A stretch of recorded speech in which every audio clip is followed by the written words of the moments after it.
Assalamualaikum warahmatullahi wabarakatuh. Apa kabarnya teman-teman? Balik lagi di kajian online. Hari ini kita mendapatkan sebuah informasi yang cukup mengejutkan teman-teman, di mana Hasto Kristianto rupanya membacakan eksepsi dengan menuduh sejumlah tokoh-tokoh nasional, salah satunya siapa lagi kalau bukan Pak Jokowi. Dalam pernyataannya teman-teman, di sini Hasto Kristianto di persidangan menyebut dirinya diintimidasi, dipaksa untuk mengakui berbagai hal-hal yang sebenarnya dirinya tidak dilakukan. Tentu hal ini mendapatkan perhatian dari kalangan para penggiat politik dan juga ini media-media, dan langsung menyebut di sini Hasto ini adalah tahanan politik, bukan tahanan kriminal. Informasi ini kita dapat dari Kompas TV. Di videonya yang berjudul Depan Hakim, Hasto ngaku dapat intimidasi, sikap tidak senang dalam diri penguasa saat itu. Nah, teman-teman, dalam press release-nya di sini terdakwa Hasto Kristianto mengaku mendapatkan intimidasi sejak Agustus 2023 saat menyampaikan nota keberatan eksepsi dalam sidang kasus Harun Masiku pada Jumat 21 Maret 2025. Ketegahan dalam menjalankan konstitusi, demokrasi melalui pemilu jurdil, dan penolakan terhadap penggunaan sumber daya negara serta alat-alat negara dalam pemilu 2024 yang lalu, ujar Hasto Kristianto, telah menimbulkan sikap tidak senang dalam diri penguasa saat itu, yaitu Presiden Joko Widodo. Dari berbagai informasi yang saya terima sejak Agustus 2023, saya telah menerima berbagai intimidasi dan ancaman yang semakin kuat pada masa-masa setelah pemilu kepala daerah tahun 2024 lanjutnya. Nah, teman-teman, ada hal menarik dalam pernyataan Hasto Kristianto, di mana di sini Hasto Kristianto belak-belakan menyebut pemecatan Jokowi adalah salah satu penyebab kenapa Hasto Kristianto menjadi tersangka. Bahkan ada informasi ini Pak Jokowi telah mengirimkan utusan kepada Ibu Megawati Soekarno Putri untuk tidak memecat dirinya sebagai anggota dari PDIP. Kalau tidak, ya Hasto bakal diperkarakan. Dan setelah pemecatan itu, janji itu pun terbukti teman-teman, di mana Pak Hasto di sini Sekjen PDIP langsung ditetapkan sebagai tersangka dan akhirnya ditangkap oleh KPK dikarenakan diduga melakukan suap dalam kasus suap dan korupsi Harun Masiku. Seperti apa pembacaan eksepsinya teman-teman, kita sudah merangkum informasinya, dan biar lebih lengkap dan tidak simpang siur, mending kita simak saja langsung ini pembacaan eksepsi atau pembelaan dari Sekretaris Jenderal PDIP Hasto Kristianto. Yuk teman-teman, simak bersama-sama.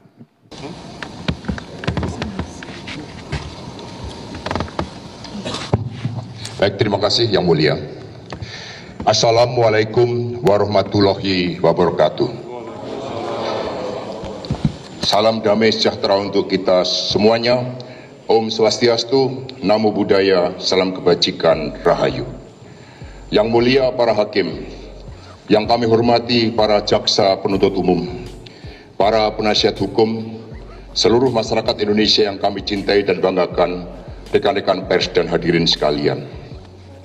Puji syukur kami panjatkan kehadirat Tuhan Yang Maha Kuasa bahwa pada hari ini momentum yang kami tunggu-tunggu akhirnya tiba. Di hadapan majelis hakim yang mulia, kami mengucapkan banyak terima kasih telah diberi kesempatan untuk menyampaikan eksepsi atau nota keberatan ini. Kami percaya sepenuhnya bahwa di lembaga peradilan inilah keadilan yang sejati dapat diwujudkan. Harapan ini kami yakini karena di dalam menjalankan tugasnya, lembaga ini bersifat merdeka, independen, dan mengambil keputusan berdasarkan keadilan terhadap Tuhan Yang Maha Esa.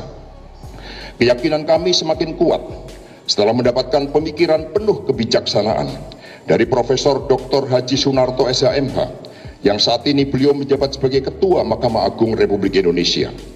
Dalam pidato pengukuhan beliau sebagai guru besar di Universitas Erlangga pada tanggal 10 Juni 2024 yang lalu, beliau menyampaikan bahwa hukum tanpa keadilan seperti seperangkat peraturan yang kering tanpa roh. Beliau juga menegaskan bahwa seorang hakim harus bertindak sebagai pembelajar sepanjang hayat, peneliti dan filsuf agar mampu melihat keadilan yang sejati. Keadilan tersebut di luar batas formalitas hukum serta memperhatikan dampak sosial, budaya, dan kemanusiaan. Pada saat hakim mengambil keputusan, keadilan juga akan sulit terwujud apabila hakim hanya menjadi mesin yang hanya memproses hukum. Menurut Profesor Dr. Haji Sunarto, Hakim harus bisa merasakan denyut keadilan yang hidup di setiap bagian jiwanya. Lebih lanjut, beliau menegaskan bahwa keputusan seorang hakim tidak hanya melihat aspek formil dan material semata, namun juga melakukan dialektika dengan melihat aspek kemanusiaan dan latar belakang atau suasana kebatinan dari setiap peristiwa hukum. Betapa luar biasa pemikiran yang sangat filosofis dari Profesor Dr. Sunarto tersebut. Saya percaya bahwa Majelis Hakim yang mulia memiliki pandangan dan sikap yang sama dengan Profesor Dr. Sunarto. Tiada keraguan dari kami bahwa di ruang sidang ini akan menjadi tempat keadilan ditegakkan. Majelis Hakim yang mulia, eksepsi saya ini sengaja dimulai dengan mengutip pidato Profesor Sunarto.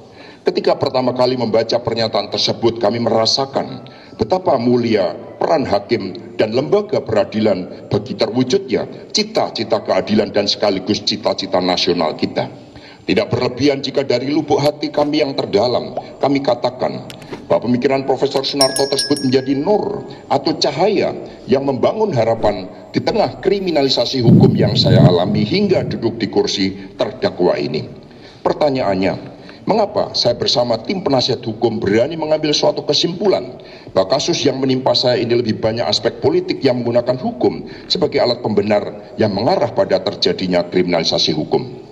Pertama, bahwa dalam kapasitas saya sebagai Sekretaris Jenderal DPP PDI Perjuangan, saya memiliki tugas untuk menyampaikan sikap politik partai yang berkaitan dengan berbagai peristiwa dan dinamika politik nasional internasional yang harus disikapi oleh partai.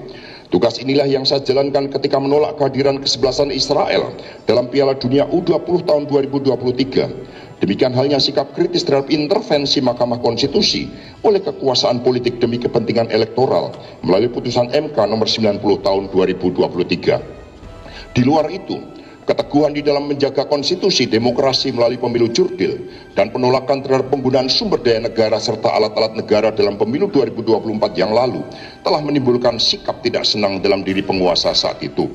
Dari berbagai informasi yang saya terima, bahwa sejak Agustus 2023, saya telah menerima berbagai intimidasi dan semakin kuat pada masa-masa setelah pemilu kepala daerah tahun 2024. Puncak intimidasi kepada saya terjadi pada hari-hari menjelang proses pemecatan kader-kader partai yang masih memiliki pengaruh kuat di kekuasaan. Namun apa yang menjadi sikap politik partai adalah cermin kedaulatan partai yang memiliki disiplin dan rekam jejak perjuangan yang sangat lama sejak PNI didirikan oleh Bung Karno pada tanggal 4 Juli 1927. Atas sikap kritis di atas, kasus Harun Masiku selalu menjadi instrumen penekan yang ditujukan kepada saya.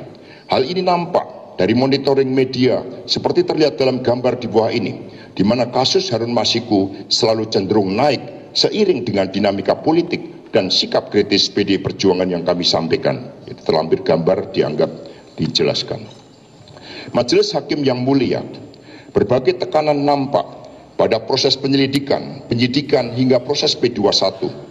Pasca wawancara saya bersama Profesor Dr. Koni Rahakundini di Akbar Faisal Unsensor, antusiasme masyarakat yang melihat sangat tinggi hingga ditonton mencapai lebih dari 4 juta orang. Saat itu, Prof. Koni menyampaikan pesan dari petinggi aparatur negara, yakni aparat TNI dan Polri yang merah putih, yang menginformasikan bahwa saya akan ditersangkakan jika tetap kritis, termasuk dalam pilkada di beberapa wilayah yang sudah dikondisikan. Dalam podcast itulah saya sampaikan bahwa apa yang saya perjuangkan adalah hal-hal yang prinsip, suatu perjuangan nilai dan berkaitan dengan hal-hal fundamental di dalam menjaga konstitusi, demokrasi, pemilu jurdil, hingga penolakan terhadap penyalahgunaan kekuasaan atau abuse of power. Pasca wawancara tersebut, tekanan terhadap saya semakin meningkat, terlebih pada periode 4-15 Desember 2024 menjelang pemecatan Bapak Jokowi oleh DPP PDI Perjuangan setelah mendapat laporan dari Badan Kehormatan Partai. Pada periode itu, ada utusan yang mengaku dari pejabat negara yang meminta agar saya mundur, tidak boleh melakukan pemecatan atau saya akan ditersangkakan dan ditangkap. Dan akhirnya pada tanggal 24 Desember 2024, yakni 1 minggu setelah pemecatan para kader partai, pada pagi harinya dibocorkan terlebih dahulu ke media, dan pada sore menjelang malam saya ditetapkan sebagai tersangka bertepatan dengan malam Natal, ketika kami sedang merencanakan ibadah misa Natal setelah hampir 5 tahun tidak bisa merayakan Natal bersama keluarga secara lengkap. Tekanan yang sama juga pernah terjadi pada partai politik lain yang berujung pada penggantian pimpinan partai dengan menggunakan hukum sebagai instrumen penekan. Bahkan proses penetapan tersangka terhadap saya diwarnai pula oleh aksi demonstrasi oleh kelompok masyarakat yang tidak dikenal, aksi pemasangan spanduk yang menyerang partai, serta rekayasa gugatan untuk menggugat keabsahan pimpinan partai. Bahkan operasi politik terhadap saya sampai harus menggunakan lembaga survei untuk menggiring opini publik. Salah satu media yakni inilah.com telah mendapatkan sanksi dari Dewan Pers karena melanggar kode etik jurnalistik ketika menurunkan berita yang menuduh saya kasak kusuk cari maklar untuk mengatur pra-peradilan. Sebelumnya, pada tanggal 26 Maret 2024, saya juga sempat dilaporkan ke Polda Metro Jaya dengan tuduhan penyebaran berita bohong dan hoaks dalam wawancara saya di Kompas TV dan SCTV. Ketika saya selesai memenuhi panggilan Polda Metro Jaya pada tanggal 4 Juni 2024, pada hari yang sama, di sore harinya, media memberitakan bahwa KPK telah mengeluarkan surat panggilan untuk saya. Pelaporan di Polda Metro Jaya tidak berlanjut karena Dewan Pers melalui saudara Yadi Hendriana selaku Ketua Komisi Pengaduan dan Penegakan Etika Dewan Pers menyatakan bahwa wawancara itu adalah produk pers yang tidak bisa dipidanakan. Wawancara itu sendiri berisi kritik saya sebagai Sekjen PDI Perjuangan yang menyampaikan sikap politik resmi partai terhadap kemunduran kualitas demokrasi dan penegakan konstitusi di Indonesia. Majelis Hakim yang mulia, kedua, hal yang ingin saya sampaikan berkaitan dengan pokok perkara yang dituduhkan kepada saya ini telah dilakukan proses pengadilan yang telah memiliki kekuatan hukum tetap.